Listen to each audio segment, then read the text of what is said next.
आमको पचार जीव माँ माने बापा माने श्री रामचरित मानस केउ कांडरू आरंभ श्री रामचरित बा राम कथा केउ कांडरू आरंभ आम समस्ते उत्तर दवा बाल कांडरू बा आद्य कांडरू नाई माँ माने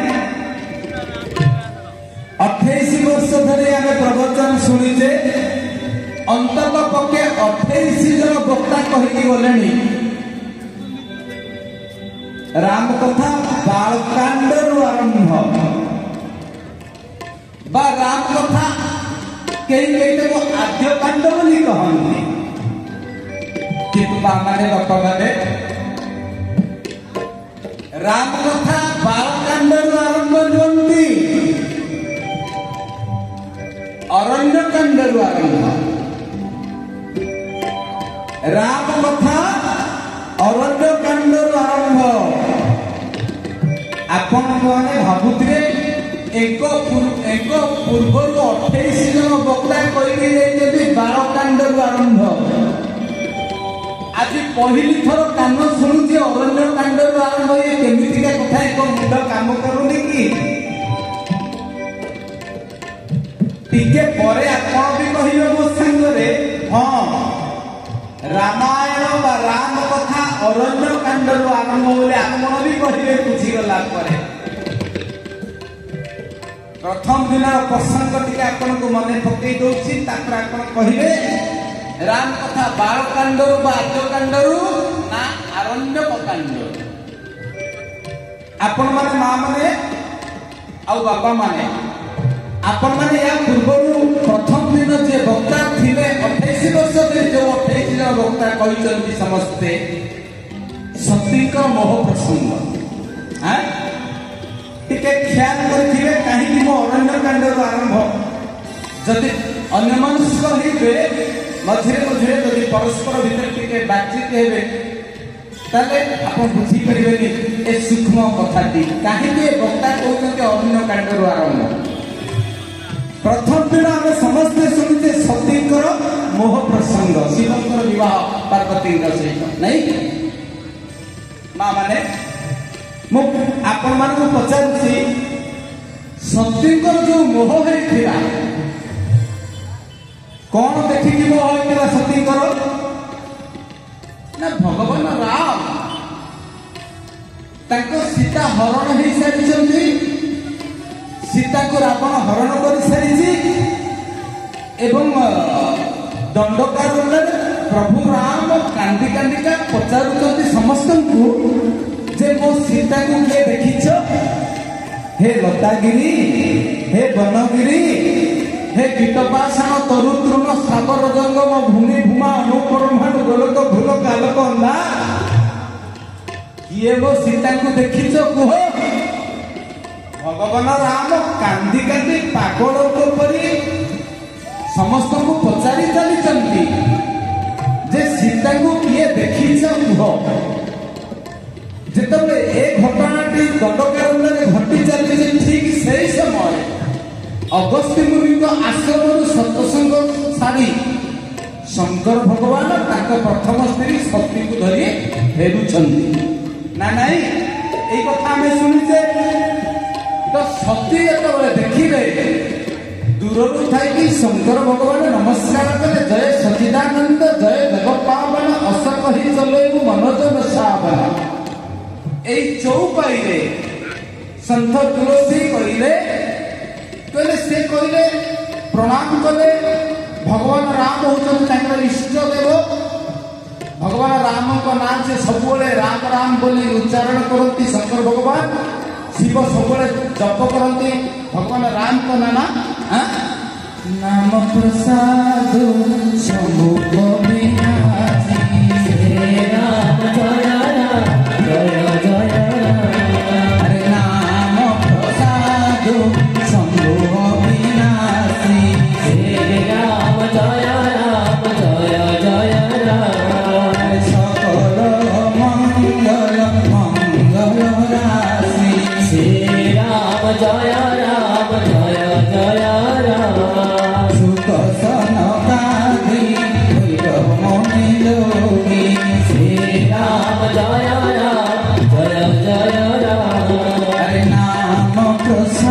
ब्रह्म सुख भोगी श्री राम जय राम जय जय राम बोल सदनाथ भगवान की जय। शंकर भगवान अविरत भगवान रामकर नाम उच्चारण करते राम राम राम राम है जेतबले निजर इष्ट देव को दंडकारण्य दूर देखुले दूर थी शंकर भगवान नमन करे प्रणाम करे भगवान राम को नहीं स्त्री सती पचारे क्या जुआर उठ से कहले से हूँ मोर इष्ट देव राम कहले ये भगवान रुहंती जदि ये भगवान ही जानते ताले निजर स्त्री को किए हरण करी सी कौन जानी था भगवान का अत्र जत्र तत्र सर्वत्र विद्यमान कीटोपासन तदोत्तम यदि भगवान नहीं यदि भगवान ये यदि सच्चिदानंद सचित आनंद ये तो वन लता गिरी समस्त को कहीं पचारू था मो स्त्री की किए हरण कर कहीपर से तो भगवान ये भगवान नुहति ये पागल ये गोटे स्त्री पागल ये गोटे नारी पागल से शंकर भगवान बुझे से बुझी नी कथाटी को रखी आपण पाखे फेरी जाऊँ मु पचारि राम कथा क्यों कथा क्यों कांडर आरंभ ये जो घटना घटिला यह कौन बालकांडर घटना कि माँ मैंने यहाँ जो अरण्य कांड सीता चोरी हवा परवर्ती घटना सीता चोरी कौन बालकांडर होते कि नहीं सीता चोरी होते अरण्य कांड सतींकर मोह आसला भगवान प्रति त्याग कले शंकर भगवान निज पिता दक्ष प्रजापति यज्ञ अनल से आत्माहुति देले परवर्ती समय पर्वतराजा अवसरे रानी मेना गर्भर पार्वती रूप में जन्म ने शिव सहित विवाह है पार्वती 14 प्रश्न पचारे उत्तर देले भगवान शंकर से आरंभ होला राम कथा ये हूँ रामायण प्रथम कथा वस्तु ना नहीं जदि यहीटा प्रथम कथा वस्तु आपण मानक पचारुची जो घटनाटा को देखला परे सती हृदय मोह आसीला संशय आसीला से घटनाटी कौ कांडर अरण्य कांडर घटना मु आपण मानक प्रश्नटी आज पचारि जे राम कथा क्यों कांडर आरंभ उत्तर आसो अरण्य कांडर कारण अरण्य कांडर सतीकर मोह होता अरण्य कांडर से दृश्य होती बालकांडर दृश्य नुहे से दृश्य होती अरण्य कांडर दृश्य सीता हरण परवर्ती समय दृश्य अतएव राम कथा आरंभ होती अरण्य कांड कहीं ना माँ मान ठीक ना किंतु कथाटी कौन जदि मु पचारि था रामायण ग्रंथ आरंभ कौटी दीटा आपण मैंने मन दे शुणुवे राम चरित आरंभ अरण्य कांड राम कथा आरंभ अरण्य कांड किंतु ग्रंथ आरंभ बालकांड कारण आपण रामायण रामचरित बही खोलीदेवे ए ग्रंथ खोलीदेले प्रथम कांडर ना हूँ बालकांड अतएव आम कथाटा कौन ना ग्रंथ आरंभ होती बालकांडरू मात्र राम कथा आरंभ होती अरण्य कांडरू नहीं बोल भद्र भगवान की आज जिते जो धरी धरले आपण माने कारण शनिवार हनुमान बार जो जत्र जत्र रघुनाथ कीर्तन तत्र तत्र कृत मस्तकांजलि बाष्प बारी परिपूर्ण लोचन मारुति नमंत राक्षसांतकम अर्थात जो रघुनाथ कथा आलोचना हुए से हनुमान आसी समस्त पक्षरे बसी जाती कुकुर रूप में कुष्ठरोगी वेश कौन से छत्म वेश हनुमान देखुवे आज किए भगवान राम कथा कहार केते श्रद्धा सी देखुं सभा पक्षरे थी संत तुलसी देखी कुष्ठरोगी वेश 1352 संपत्ति देखी काशी वाराणसी हनुमान को এই କଳି ଯୁଗରେ ସନ୍ଥ ତୁଳସୀ ଦାସ ପ୍ରଥମ ଦର୍ଶନ କୁଷ୍ଠରୋଗୀ ବେଶରେ ଦେଖିଥିଲେ। ସେ କଥା ବିସ୍ତୃତ ହେଲେ କେବେ ସମୟ ଆସିଲେ କହିବି କେମିତି ଭଗବାନ ହନୁମାନଙ୍କୁ ନିଜ ଆଖିରେ ଦେଖିଥିଲେ ସନ୍ଥ ତୁଳସୀ କାଶୀର ବାରାଣସୀ କ୍ଷେତ୍ରରେ। ଦୁଇବାର ଆମେ ସେଇ କଥାକୁ ପରବର୍ତ୍ତୀ ସମୟରେ ଶ୍ରବଣ କରିବା। ଅସ୍ତୁ ଏବେ ପ୍ରସଙ୍ଗ ଆଡ଼କୁ କଥା ଯିବ। ରାମ କଥା ଅରଣ୍ୟ କାଣ୍ଡରେ ଭରତ ମହାରାଜ ଯାଇଛନ୍ତି କୋଉଠି? ଭଗବାନ ରାମଙ୍କୁ ଚିତ୍ରକୂଟରେ ଭେଟ ହେଇଛି। ଜୀବ ରୂପକ ଭରତ, ବ୍ରହ୍ମ ରୂପକ ଭଗବାନ ରାମ ଚିତ୍ତ ହୃଦୟ ରୂପକ ଚିତ୍ରକୂଟରେ ଦର୍ଶନ ହେଲା ପରେ ନନ୍ଦୀଗ୍ରାମକୁ ଫେରି ଆସିଛନ୍ତି ଭଗବାନଙ୍କ ଆଦେଶ ପ୍ରାପ୍ତ କରି ଏବଂ ତାଙ୍କର ରତ୍ନ ପାଦୁକା ଧରି ନନ୍ଦୀଗ୍ରାମରେ ପର୍ଣ୍ଣକୁଟୀର କରି ସୁଦୀର୍ଘ 14 ବର୍ଷ ଅପେକ୍ଷା କରିଛନ୍ତି ରଘୁନାଥଙ୍କର ଫେରନ୍ତି ବାଟକୁ ଚାହିଁ। ଏପଟେ ଭଗବାନ ଚିତ୍ରକୂଟ ଛାଡ଼ି ଧୀରେ ଧୀରେ ଅରଣ୍ୟ ଭିତରକୁ ପ୍ରବେଶ କରୁଛନ୍ତି। ଅରଣ୍ୟ କାଣ୍ଡରେ 5ଟି ଚରିତ୍ର ଆସିଛନ୍ତି ଭଗବାନଙ୍କୁ ପରୀକ୍ଷା କରିବା। ରାମାୟଣରେ 5 ଜଣ ଚରିତ୍ର ଆସିଛନ୍ତି ଭଗବାନଙ୍କୁ ପରୀକ୍ଷା କରିବା ପାଇଁ ସମସ୍ତେ ବେଶ ବଦଳେଇ। ଦଶମ ସ୍କନ୍ଧରେ 3 ଜଣ ଆସିଛନ୍ତି ବେଶ ବଦଳେଇ।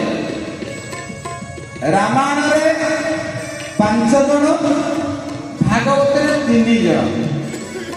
ଭାଗବତରେ 3 ଜଣ କିଏ କିଏ ଆସିଛନ୍ତି ଭଗବାନ କୃଷ୍ଣଙ୍କୁ ପରୀକ୍ଷା କରିବା ପାଇଁ? ଜଣେ ହେଲେ ବ୍ରହ୍ମା, ବୃନ୍ଦାବନରେ ବର୍ଷାହରଣ କରିଥିଲେ, ଗୋପାଳ ବାଳକ ହରଣ କରିଥିଲେ। ଆଉ ଜଣେ ହେଲେ ସ୍ୱୟଂ ଇନ୍ଦ୍ର, ଗୋବର୍ଦ୍ଧନ ପ୍ରସଙ୍ଗରେ ଗୋବର୍ଦ୍ଧନ ଧାରଣ କରିଥିଲେ, 7 ଦିନ 7 ରାତି ବର୍ଷା କରିଥିଲେ। ଆଉ ଜଣେ କାମଦେବ ଅନନ୍ତ ଗନ୍ଧର୍ବ ରାସଲୀଳା ରାଶିରେ ଭଗବାନଙ୍କୁ ପରୀକ୍ଷା କରିବା ପାଇଁ। 3 ଜଣଙ୍କ ଦେବତା ପରୀକ୍ଷା କରିବା ପାଇଁ ଆସି ପରୀକ୍ଷା ଦେଇ ପରୀକ୍ଷାରେ ଫେଲ୍ ହେଇକି ଗଲେ। ଅରଣ୍ୟ କାଣ୍ଡରେ ମା ମାନେ 5 ଜଣ ଆସିଥିଲେ ପରୀକ୍ଷା କରିବା ପାଇଁ। ଆଉ ଜାଣିଛନ୍ତି ନା ଅରଣ୍ୟ କାଣ୍ଡରେ 5 ଜଣ ଯିଏ ଆସିଛନ୍ତି ସବୁ ରୂପ ବଦଳେଇ, ବେଶ ବଦଳେଇ। ପ୍ରଥମେ କିଏ? ସୁରପତି ସୁତ ଧରି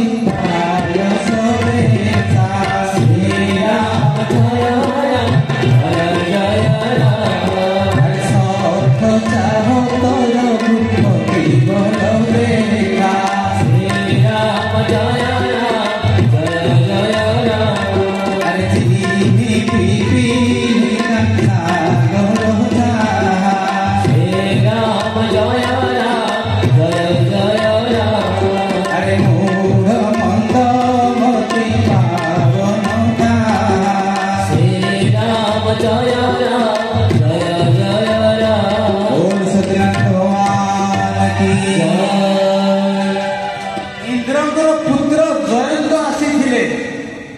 କୋଉ ବେଶରେ? କାଉ ବେଶରେ? ଆମେ ଆଗରୁ ଜାଣିଛେ, ମୁଁ ତା ବିଷୟରେ ବେଶୀ କହିବିନି।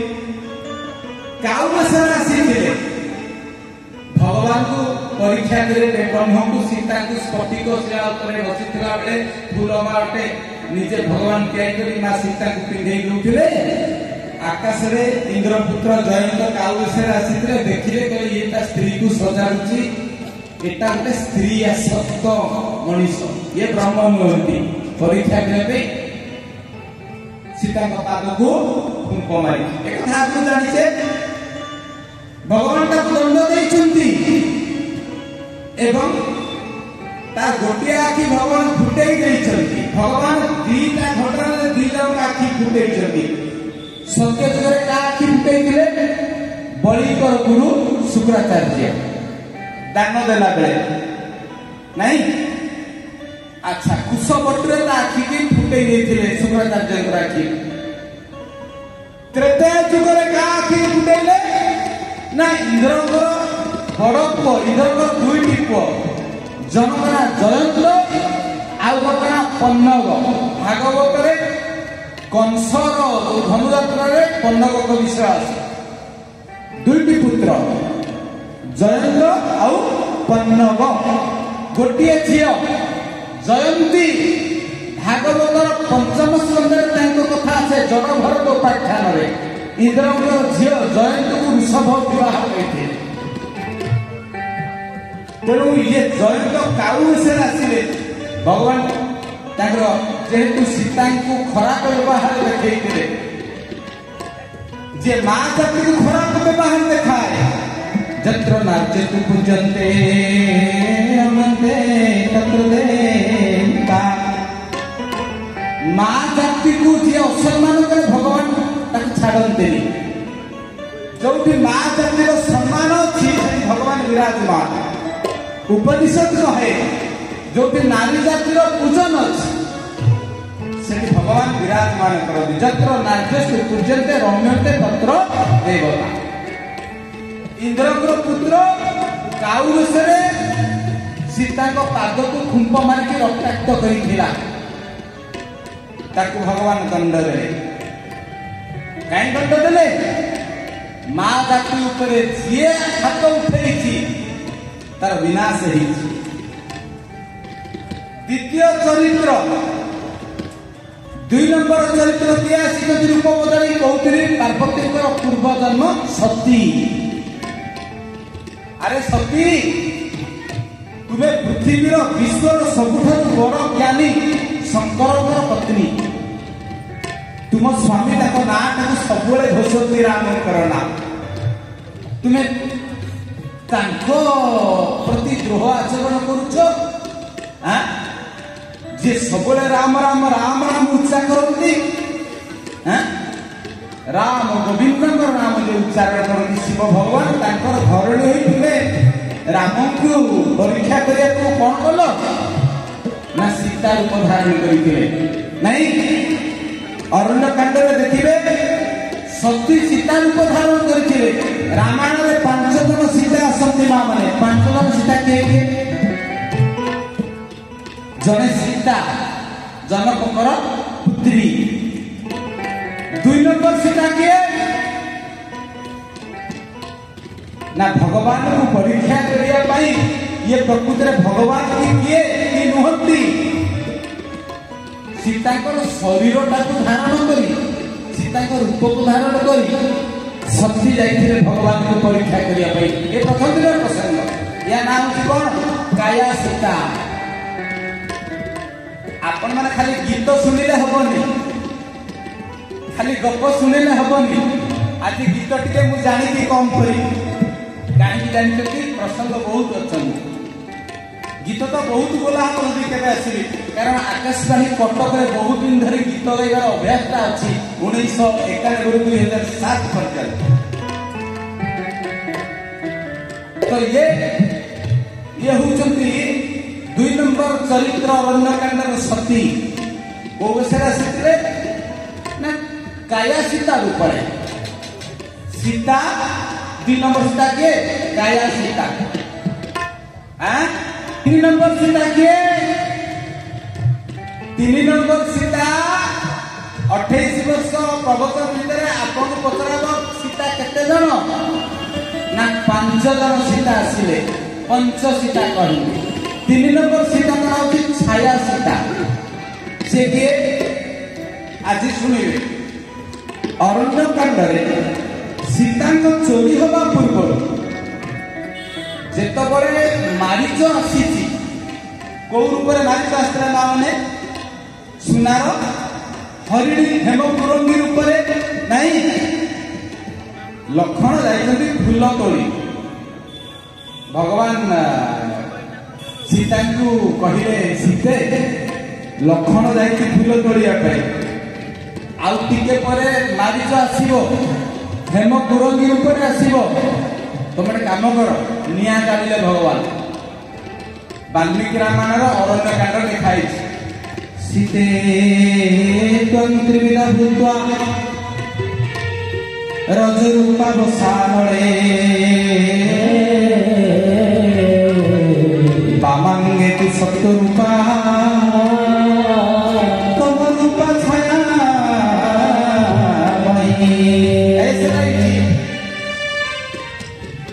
ଅଗ୍ନି ଜାଣିଲେ ଭଗବାନ ରାମ। ଲକ୍ଷ୍ମଣ ଯେମିତି କଥା ନ ଜାଣେ, ମା ମାନେ ସୀତାଙ୍କୁ କହିଲେ ତୁମେ 3ଟି ରୂପ ଧାରଣ କର। କଣ ଧାରଣ କରିବ? ପ୍ରକୃତ ସୀତା ତୁମେ ଅଗ୍ନି ମଧ୍ୟରେ ଗୋପ୍ୟ ରୁହ। ଅଗ୍ନିକୁ କହିଲେ ଅଗ୍ନି ତୁମେ 14 ବର୍ଷ ପର୍ଯ୍ୟନ୍ତ ତୁମେ ସୀତାଙ୍କୁ ଧାରଣ କରିବ। ଅଗ୍ନି ତାଙ୍କ ବାପା ପରି ଝିଅକୁ ରଖିଲା ପରି ସୁରକ୍ଷିତ ରଖିଲା ଅଗ୍ନି। ହେଲେ ସେ ଅଗ୍ନି ଦେବତା ରାବଣ ମରିଗଲା ପରେ ମୁଁ ଯୋଉଦିନ ରାବଣକୁ ବଧ କରିବି ସେଦିନ ଗୋଟେ ନାଟକ କରିବେ। ଆଉ ଥରେ କଣ ନାଟକ ନା ସୀତାଙ୍କର ସତୀତ୍ୱ ପରୀକ୍ଷା କରିବାର ନାଟକ କରିବି। ଅଗ୍ନି ଆଉ ଥରେ ଜଳା ହେବ। ସମସ୍ତେ ବା ମୁଁ କହିବି ସୀତା ସତୀ କି ନାହିଁ, କାରଣ ସେ ରାବଣ ଘରେ ଥିଲେ ନା ଗୋଟିଏ ବର୍ଷ। ତାଙ୍କ ସତୀତ୍ୱ ପରୀକ୍ଷା କରିବେ ଅଗ୍ନି ପରୀକ୍ଷାରେ, ଏଟା ଲୋକ ଜାଣିବେ। କିନ୍ତୁ ପ୍ରକୃତ ଭୂମର କଥା କଣ ନା ସତୀତ୍ୱ ପରୀକ୍ଷା ନ୍ୟାୟରେ ବା ଆଳରେ ବା ନାଟକରେ ଏଇ ଯୋଉ ସୀତା ଯୋଉ ନକଲି ସୀତା ତାକୁ ଛାୟା ସୀତା କହନ୍ତି। ସୀତାଙ୍କର ଛାଇ ସିଏ ଅଗ୍ନି ଭିତରକୁ ପଶିବେ, ପ୍ରକୃତ ସୀତା ଅଗ୍ନି ଭିତରୁ ବାହାରିକି ଆସିବେ। ତେଣୁ ରାବଣ ଯୋଉ ସୀତାଙ୍କୁ ନେଇଥିଲା ସେଦିନ କୋଉ ସୀତା? ଛାୟା ସୀତା। କେତେ ନମ୍ବର ସୀତା ହେଲେ? 3 ସୀତା, କାୟା ସୀତା, ଛାୟା ସୀତା। ଆଉ 3 ଜଣ ସୀତା ରହିଲେ। ଆଜ୍ଞା ଆଉ 2 ଜଣ ସୀତା ରହିଲେ। ଚାଲନ୍ତୁ ଖୋଜିବା ସେ 2 ଜଣ ସୀତା କିଏ କିଏ। 4 ନମ୍ବର ସୀତା କିଏ? ମାୟା ସୀତା। ମାୟା ସୀତା କିଏ ନା ଯେତେବେଳେ ଇନ୍ଦ୍ରଜିତଙ୍କୁ ଭଗବାନ ରକ୍ତାକ୍ତ କରିକି ଛାଡ଼ିଛନ୍ତି, ଦିନେ ଯୁଦ୍ଧରେ ରାବଣ କଣ କରୁଛି? ରାବଣ ମାୟାବୀ ରାକ୍ଷସ ସୀତାଙ୍କର ମାୟାରେ ସୀତାଙ୍କର ଗୋଟେ ମାୟା ସୀତା ତିଆରି କରି ଆଣିଛି। ଯୁଦ୍ଧ ଚାଲିଛି, ରଥ ଉପରେ ମାୟା ସୀତାଙ୍କୁ ରଖିଛି। ଭଗବାନ ରାମ ଆଉ ଲକ୍ଷ୍ମଣଙ୍କୁ ଦୁର୍ବଳ କରିଦେବା ପାଇଁ, ମାନସିକ ସ୍ତରରେ ଦୁର୍ବଳ କରିଦେବା ପାଇଁ, ତାଙ୍କ ନୈତିକ ସାହସକୁ ଦୁର୍ବଳ କରିବା ପାଇଁ ସୀତାଙ୍କ ମୁଣ୍ଡକୁ ଚୋଟ ପକେଇ କାଟି ଦେଇଛି। ସୀତାଙ୍କ ଚୁଟିକି ଧରିଛି। ଦେଖ ରାମ, ଯୋଉ ସୀତା ପାଇଁ ଏତେ ମାଡ଼ଗୋଳ ତାକୁ ଆଜି ମୁଁ ବଧ କଲି। ଭଗବାନ ରାମଙ୍କୁ ଦୁର୍ବଳ କରିଦେବା ପାଇଁ ମାନସିକ ସ୍ତରରେ ସେଦିନ ସେ ମାୟା ସୀତାଙ୍କର ଆଶ୍ରୟ ନେଇଥିଲା। କେତେ ଜଣ ସୀତା ଗଲେ? 4 ଜଣ ଗଲେ ମା ମାନେ। କଣ 4 ଜଣ ସୀତା? ସୀତା ଅରିଜିନାଲ ସୀତା, କାୟା ସୀତା, ଛାୟା ସୀତା, ମାୟା ସୀତା। ଆଉ କେତେ ଜଣ ରହିଲେ ମା ମାନେ? ଜଣିଏ ରହିଲେ। ସେ ଜଣକ କିଏ ଜାଣନ୍ତୁ ଦେଖିବା। ଯେତେବେଳେ ରଜକ ଆଉ ରଜକୀଙ୍କର କଳିରେ ଯେତେବେଳେ ରାମରାଜ୍ୟ ହବା ପାଇଁ ଯାଉଛି, ସୀତାଙ୍କୁ ତ୍ୟାଗ କଲେ ଲକ୍ଷ୍ମଣଙ୍କ ଜରିଆରେ ବାଲ୍ମୀକି ଆଶ୍ରମରେ ଲବକୁଶ ଜନ୍ମ ହେଲେ। ସେତେବେଳେ ଗୋଟେ ଅଶ୍ୱମେଧ ଯଜ୍ଞର ଆବଶ୍ୟକତା ଦେଖାଗଲା। ଅଶ୍ୱମେଧ ଯଜ୍ଞ କେମିତି ଏକ ଅଙ୍ଗରେ କରିବେ କି? ସ୍ତ୍ରୀ ଦରକାର। ତାଙ୍କ ସ୍ତ୍ରୀକୁ ତ ସେ ତ୍ୟାଗ କରିଥିଲେ, ବାଲ୍ମୀକି ଆଶ୍ରମରେ ଥିଲେ। ତାହେଲେ ଯଜ୍ଞଟା ହବ କେମିତି? ତେଣୁ ବାଲ୍ମୀକିଙ୍କ ପରାମର୍ଶ କ୍ରମେ ସୁନାର ଗୋଟେ ସୀତାଟିଏ ମୂର୍ତ୍ତିରେ ସୀତାଙ୍କ ମୂର୍ତ୍ତି ତିଆରି କଲେ। ତାଙ୍କୁ କହନ୍ତି ସୁବର୍ଣ୍ଣ ସୀତା। ଯଜ୍ଞ ଆରମ୍ଭ ହେଲା। ନା ହଉଛି ଅଶ୍ୱମେଧ ଯଜ୍ଞ, ଯୋଉଠି ଲବକୁଶଙ୍କ ସହିତ ଭଗବାନଙ୍କ ଭେଟ ହେଇଛି। କାରଣ ଏଇ ଅଶ୍ୱମେଧ ଯଜ୍ଞର ଅଶ୍ୱଟାକୁ ବାନ୍ଧିଥିଲେ ଲବକୁଶ। ନାଇଁ, ଆମେ ପଢିଛେ ଉତ୍ତର ରାମାୟଣରେ। ତାହେଲେ କେତେ ଜଣ ସୀତା ହେଲେ? 5। କଣ ସେ 5 ସୀତା? 1ରେ ସୀତା, 2ରେ କାୟା ସୀତା, 3ରେ ଛାୟା ସୀତା, 4ରେ ମାୟା ସୀତା, 5ରେ ସୁବର୍ଣ୍ଣ ସୀତା। 5 ସୀତା। এই ପଞ୍ଚସୀତାଙ୍କ କଥା ରାମଚରିତମାନସ ରାମାୟଣରେ ଦେଖିବାକୁ ମିଳେ। ତାହେଲେ ଅରଣ୍ୟକାଣ୍ଡରେ ଏଇ ସବୁ ଘଟଣା ଘଟିଛି।